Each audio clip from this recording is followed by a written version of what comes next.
মাননীয় মুখ্যমন্ত্রী ওনার কাছে এসে বলা, যাতে ওইটুকু সুযোগ সুবিধে আমরা গত ৪৫ বছর ধরে পেয়ে এসেছি।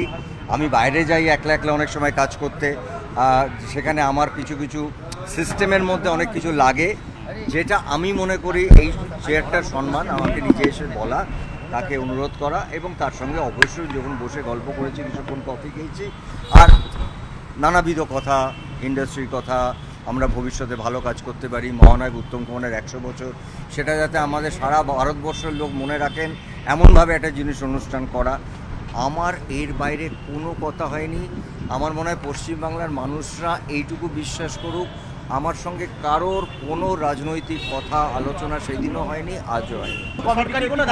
না না, এইগুলো আমি এখন বলতে পারবো না, কারণ এইগুলো প্রথমত এখনও এই আলোচনাটাও হয়নি। কিন্তু নিশ্চয়ই যদি কখনো হয়, মনে করেন যে আমার কোনো একটা কমিটিতে থাকলে সেটা আমার ইন্ডাস্ট্রি, সবাই জানেন যে আমি আমার ইন্ডাস্ট্রিটার জন্যে সবসময় রাত ২টোর সময় ডাকলেও আমি দাঁড়াবো, কারণ ওটা আমার জায়গা।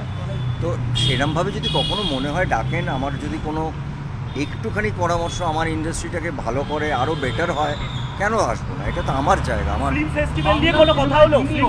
তৈরি হবে, নিশ্চয়ই তৈরি হবে। চলচ্চিত্র জগতের উন্নয়নের জন্য কোনো বিনিয়োগ আসার কথা সেরকম কোনো সম্ভাবনা? এক্ষুনি নয়, এইগুলো আলোচনা সেইভাবে হয়নি। তবে আমি আশা রাখছি যে এই প্রত্যেকটা জিনিসই আগামী ৩-৪ মাসের মধ্যে একটু একটু করে এগোবে।